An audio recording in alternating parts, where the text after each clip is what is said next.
One developer's Firebase bill jumped from about $50 a month to $121,000 in 2 days. There's a backend that structurally can't do that to you. It's open source, it fits in one file, and it's called PocketBase. One file. You download a single executable, you run it, and you have a working backend. No install wizard, no services to provision first. Inside that one file, a database, user accounts, real-time sync, file storage, and a full admin dashboard. 5 products, 1 download. The database is SQLite, embedded right in the binary. Your whole app's data lives in a single file on disk. Firebase meters every read. PocketBase meters nothing. You pay for the server it runs on, and that is the whole bill. And that server can be a $4 box holding 10,000 live real-time connections at once. It sits at about 60,000 GitHub stars, it's MIT licensed, and it's built mostly by one person. Every table you create gets a full REST API and real-time updates with zero backend code from you. So let's go through the whole thing. What's in the file, what it really costs, and where it falls apart. Start with the install, except there barely is one. PocketBase ships as a single executable, around 15 to 20 megabytes, with no runtime to set up, no dependencies to resolve, and no Docker container to babysit. You download the zip for your platform, unzip it, and the setup is genuinely over. Then you run one command, PocketBase serve. In well under a second, it's live on port 8090, and it doesn't only start an API, it also opens a full admin dashboard in your browser, the same way Firebase gives you a console, except this one is running on your own machine. That dashboard is where you actually build. You create what PocketBase calls collections, which are really just database tables, and you add fields to them by clicking text, number, relation, file, whatever the record needs. No writing SQL by hand, no migration files to wire up before you can store a single row. And here's the payoff for doing that. The instant you save a collection, PocketBase generates a complete REST API for it. List, view, create, update, and delete endpoints all live immediately. You didn't write a controller, a route, or a serializer. The schema is the API. You talk to that API with the official SDKs, one for JavaScript and one for Dart. Fetching a page of records is a single line. Filtering and sorting are just strings you pass in. Creating a record is one call with a plain object, the same shape you'd send to Firebase. Now the real-time part, which is genuinely built in, not bolted on. You subscribe to a collection with one line, and from then on the server pushes every insert, update, and delete straight to the client over a live connection. You write no WebSocket server, no polling loop, no message queue. It streams. Authentication lives in the same binary too. You get email and password out of the box, plus one-click sign-in with Google, GitHub, Apple, and a dozen other providers. On Firebase, that's a separate product you configure. Here it's a toggle in the dashboard, and no extra service is billing you per active user. File storage is handled as well. You attach an image or a PDF to a record, and PocketBase saves the file, on local disk by default, or in any S3 bucket if you flip a setting, and it can generate thumbnails on the way in so you're not shipping full-size photos to a phone. Securing all of this is refreshingly small. Each collection has access rules that are just filter expressions. A short line like the record's owner equals the currently logged in user. That one rule locks the table down. No separate rules language, no cloud function required only to guard a read. So tally it up. One download gave you a database, an auto-generated API, real-time, full authentication, and file uploads. That is, in plain terms, the entire backend the large majority of apps will ever actually need. Okay, the money because it's right there in the title. Firebase's whole model is that you rent Google's cloud. Your data lives in a hosted database called Firestore. You never touch a server yourself, and in exchange, Google puts a meter on everything your app does, and that meter is per operation. Firestore bills reads, writes, and deletes separately.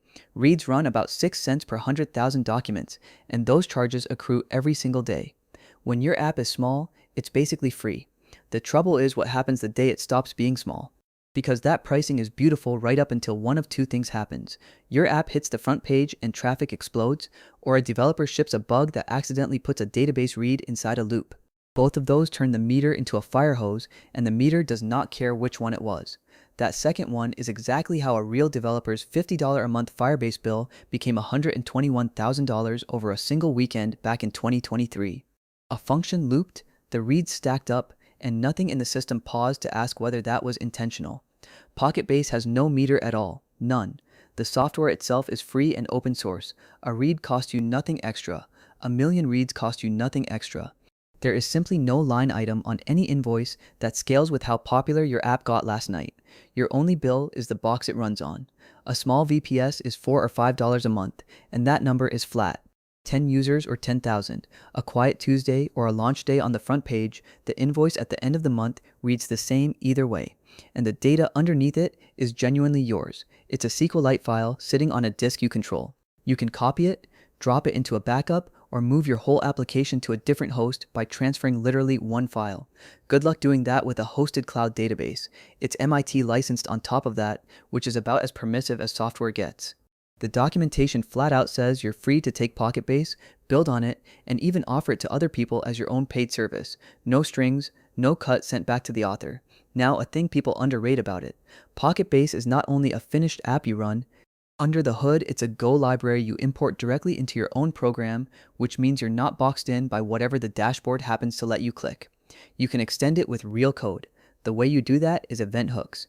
You register a function to run before a record is created, or after a user signs up, or whenever a specific request comes in, and your logic runs inside the backend itself, right next to the data, instead of in some separate cloud function across the network. And you don't even need to know Go for that. A full JavaScript engine ships inside the binary, so you can drop a plain JS file into a folder, write your hook there, and it runs. No build step, no recompile, no deploy pipeline. You save the file, and the behavior changes. It will even serve your front end. You build your React, Vue, or Svelte app down to static files, drop them in a folder called pb_public, and that same single binary serves your entire website alongside the API. One process is your database, your backend, and your web server. People assume something this simple must fall over under load. The official benchmark says otherwise. 10,000 plus persistent real-time connections on a $4 Hetzner server.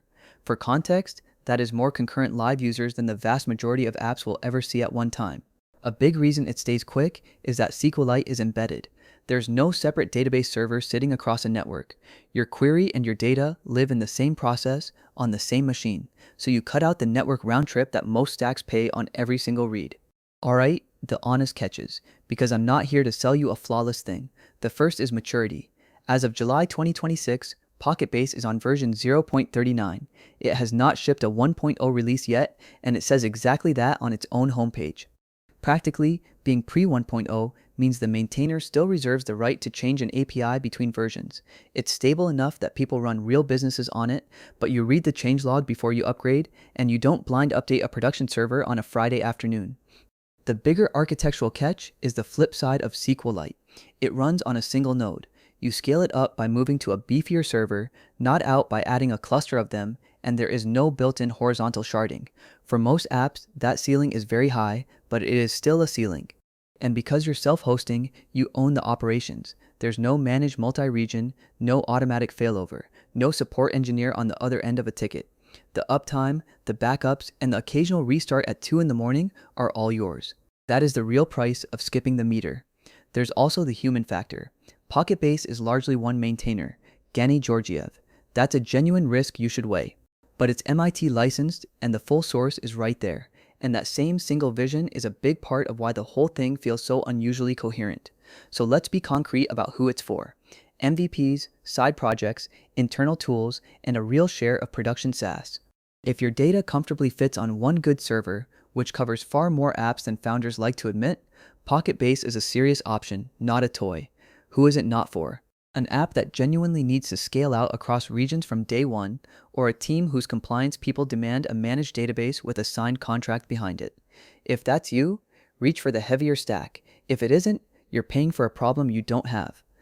So step back and look at the whole board. One file gave you a real relational database, authentication, real-time subscriptions, file storage, and an admin panel for the price of a coffee a month with no meter running underneath any of it. The trade ends up clean. Firebase sells you effortless scale and hands you a meter that can surprise you. PocketBase hands you the keys, your data, and a flat bill, and asks you to own the server. For most projects, that second deal is the better one, and the barrier to trying it is almost nothing. Download one file, run one command, open the dashboard, and you'll have a working backend before this video would have finished rebuffering on a bad connection. The whole backend in a single file that you actually own. That's the pitch, and once you've built something on it, it's a hard one to argue with. PocketBase, one file, the backend you own.